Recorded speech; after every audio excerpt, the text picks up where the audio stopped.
Hey, what's up, everybody? I'm on the road. If you haven't seen, on Friday, I did a live stream with Sonny, Tony, Ace. We did AFC North Talk live. So that's why the background's different and it might sound a little different. I don't know if I'm going to be able to put the questions up like I normally do, but some certain things are going to be just a tad bit different for this Q&A since I'm doing it on the road and not necessarily doing it in my normal kind of studio setup, but nonetheless, a ton of questions. And by the way, if you want to watch that episode of AFC North Talk, youtube.com/AFC North Talk is the place to go for that. But now let's get into your questions. There's been a ton of questions ever since the Browns won on Thursday Night Football, a ton of things you guys are interested about. So let's just jump into it. And we're going to start with a question from Ben H., who says, after Odells struggles today without Mayfield in the lineup, would you say the problems are now leaning on Odell more rather than seeing it as his chemistry with Baker? Do you see the Browns keeping him past this year? I don't know if we have enough data to just say it's one or the other, right? Odell's played one game in the last 3 years without Baker Mayfield, and he came into that game with a shoulder injury that he re-aggravated. And it looked like the shoulder injury hurt him at the beginning of the game, right? He wasn't able to reel in catches that he normally can reel in.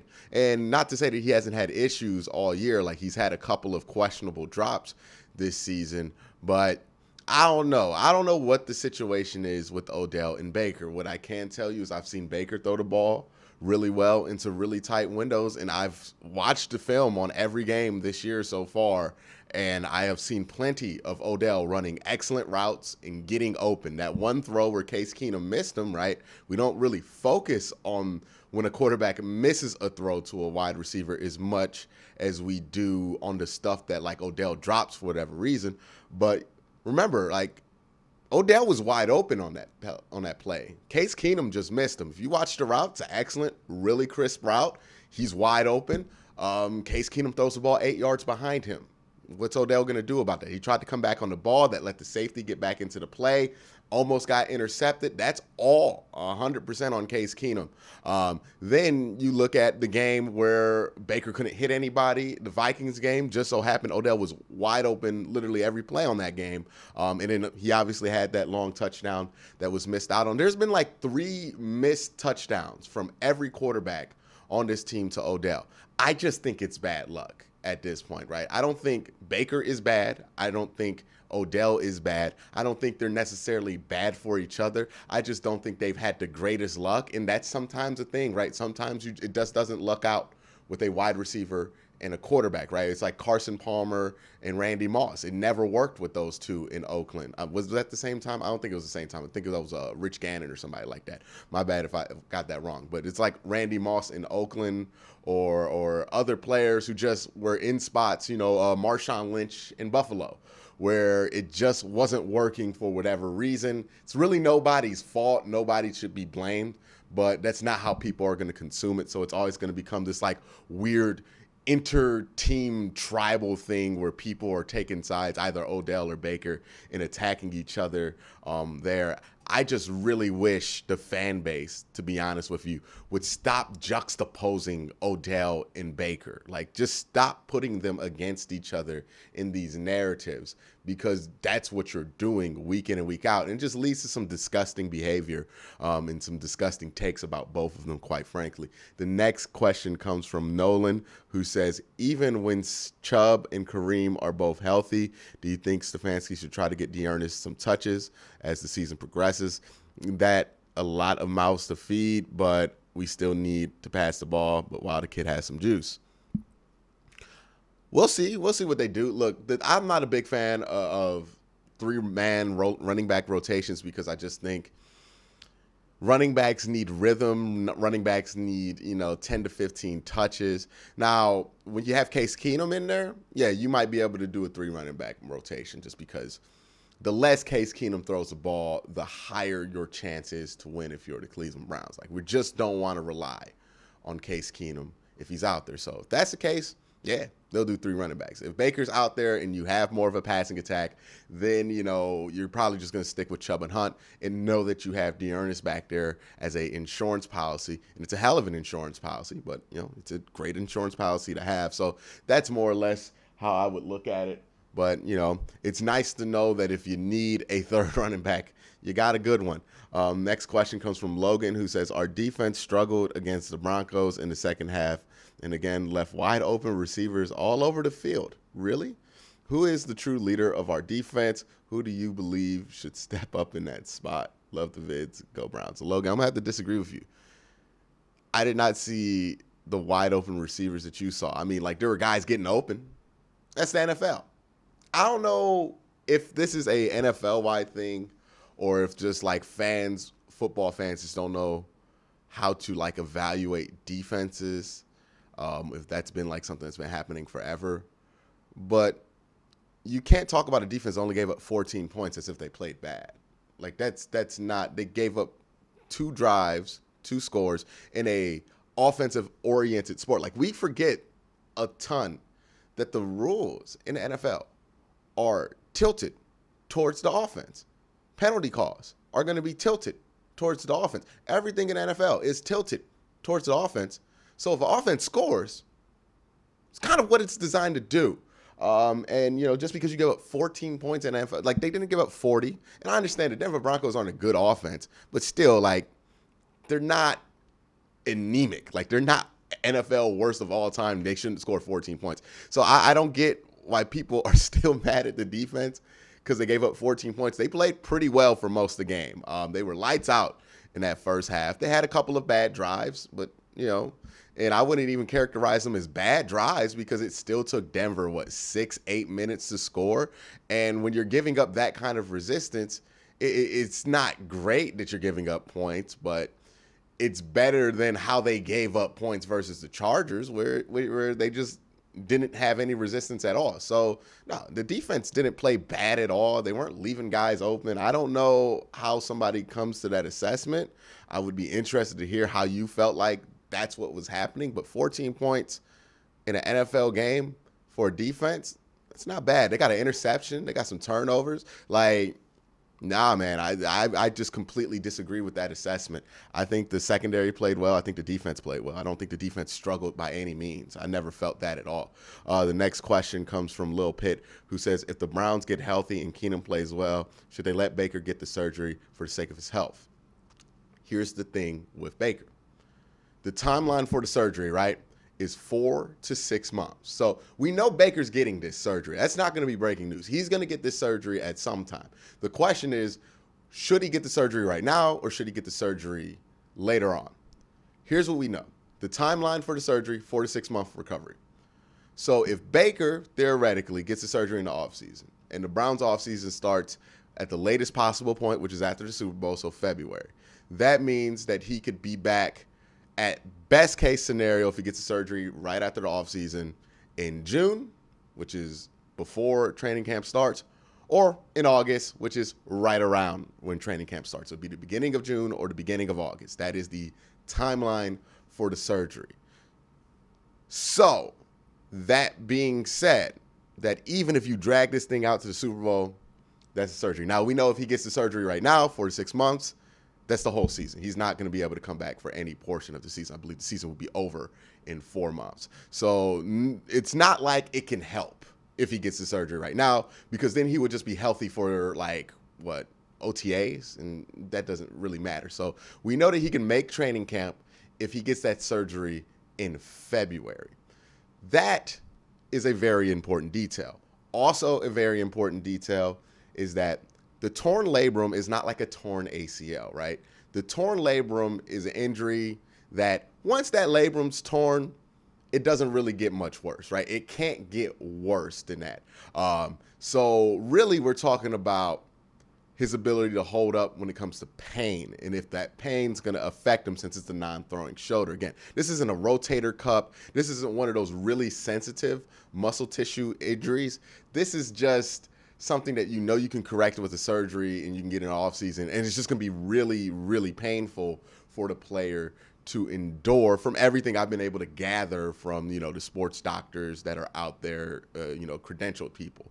So if that's the case, right, and if there's nothing else, if it's just the torn labrum and the fracture isn't really adding more pain or it isn't adding enough pain to keep him out, and what kept him out on Thursday is what was the reported swelling, then, he's probably going to play this year, right? That's probably going to be the case because it doesn't make sense. There's really no benefit for Baker Mayfield or this football team, quite frankly, for him to get the surgery now and miss the whole season just so he could be healthy for what would it be like?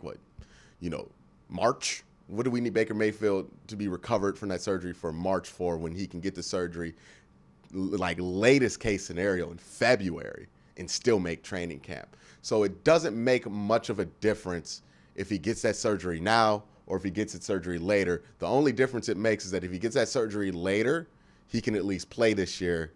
And the Browns are going to need him to play because I know people fall in love with Case Keenum after one game versus Denver, but we know the limitations of Case Keenum. We know that ball can't go 15 yards downfield. And look, the Denver Broncos are not a good football team. They're not going to be able to take advantage of your holes on offense. But other teams you're playing will, right? The Bengals, they're going to be able to take advantage. The Ravens, maybe the Steelers. Like, you're going to play some teams that will be able to take advantage. So the sooner you can get Baker Mayfield in, the better that is for this team.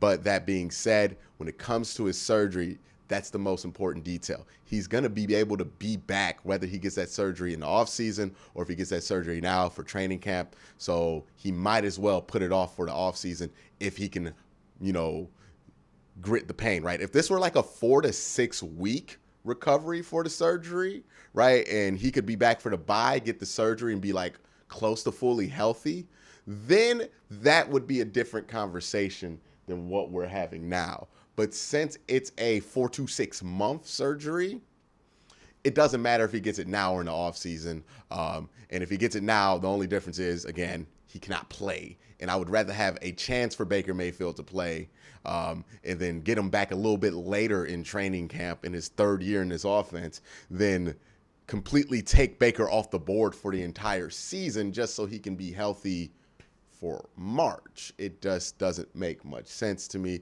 But thanks for the question. Thank you for the opportunity to kind of clear some of these things up because I've been hearing all kind of crazy stuff about his injury. But Wesley Johnson with the next question says, hey, Q, should the Browns rotate all 3 backs knowing that they have 3 to give Kareem and Nick a lesser chance of injury? No, don't get cute here. I absolutely dislike this mentality of being terrified of injuries when it comes to football. Football is a physical sport. No matter if you play somebody 5 plays, 10 plays, 20 plays, they're going to have the same chance of injury every play. So you can't play and win football games, especially in the NFL, scared to get hurt. So no, you put the best option out there to win, which is Chubb and Hunt. I like ERNEST, and I'm happy ERNEST had that game, but we know Chubb and Hunt, they're 2 best running backs in the NFL. So you don't do that just because you're afraid of some injury in the middle of the season. This is not basketball. You not play 82 regular season games. You play 17. It's not 16 no more. 17 of these things. So no, you give yourself the best chance to win every game, and you don't do something and try to get cute with stuff unless you're up by like 40, right? And the game's already in the bag. The next question comes from Robert Kane, who says, can the Browns achieve their preseason goal if Baker's out 6+ weeks? Yeah. If Baker can get back before that bye week or at that bye week, Browns will be in a good position, being that they can win some of these games, right? They have to beat Pittsburgh. You can drop the game to Cincinnati, and then you would have to win everything else except for maybe that next Baltimore game, and that's very doable given who's on their schedule. So, yeah, you would have to go 4-2 in these next 6 games while Baker would be out, if that would be the case. I think he's probably going to be back maybe for Pittsburgh, but I think he's going to be back for the Cincinnati game. But we'll see. We'll see what happens with Baker Mayfield if he plays this year, right? If he doesn't come back for Cincinnati, I doubt it that he will just be out for 6 weeks because, again, the surgery timeline is 4 to 6 months. So that is the case there with him. The next question comes from SD, who says, just in case Baker can't make it on Sunday versus the Steelers. Oh, no, Monday. That is a Monday Night Football game. Do you think we can rely on Case Keenum after what we saw in this game? Against the Steelers, yeah. Look, I think the Browns have a good chance to beat any team that I don't feel like can put up points consistently, right? That's the case with the Browns right now.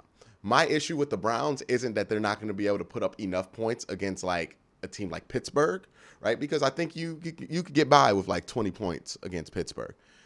But here's the problem with the Browns offense right now is that the way it's going to have to be structured with Case Keenum, because we know Case can't go downfield. He tried to go downfield on Thursday, and he almost threw like 2 interceptions. So like we know he can't do that. That's okay. We've known that about Case Keenum his entire career. And if you're doubting me, or if you're like in the Case hive or whatever it is, literally go and ask any fan base of any team that's had Case Keenum as their long-term starter. Go ask Denver fans. Go ask Viking fans. Go ask everybody who's had Case Keenum why they don't want Case Keenum anymore, and it's because he can't go downfield. So you know that is a limitation with him. That is the reality of Case Keenum. He is horrible downfield. That's fine. You're going to be fine against a team like Pittsburgh because if it's not a shootout and it's a 20-point game and you can get 20 points with Case. The issue with the offense is going to be no matter how well they're performing, no matter how well they're executing, the way they're going to have to be designed to get these plays out is they're going to take 5 minutes to score. There's no 2-minute offense with this team. It's going to be 5 minutes to score. Like, that is the deal. They need 5 to 6 minutes to score. And when you take 5 to 6 minutes to score, you're not going to get that many possessions. So that's the reality with this offense. They're going to take 5 to 6 minutes to score. Even if they're firing on all cylinders, 5 to 6 minutes to score. So the margin for error there on the offensive side of the ball is thin. Like, you can't really have turnovers or anything like that. And also you can't have your defense allow a ton of points. And versus Pittsburgh, team that's probably not going to score a ton of points or not projected to score a ton of points, you might be okay there. And maybe you get some turnovers. But again, keep in mind, with Case Keenum, it's going to take 5 to 6 minutes to score. That's why he's the backup, right? You can get by. He's like, Case Keenum is like having a donut on your car.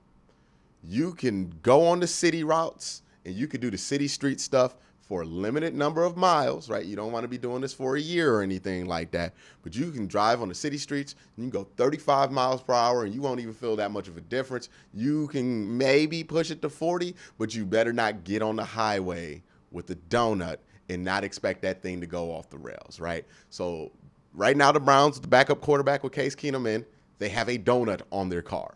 They got to treat it like that. So, yeah, next week against Steelers, I think you can get by with Case Keenum if you have a good defensive performance and you have everybody step up on offense. But like against a team like the Bengals, who can put up points pretty easily and pretty fast and stretch the ball downfield, that's going to be a concern.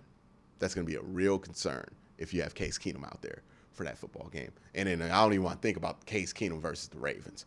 But that's it for this week's Q&A. I want to thank you guys for asking these questions. And again, guys, I want to make sure you have a great day. Have a good night.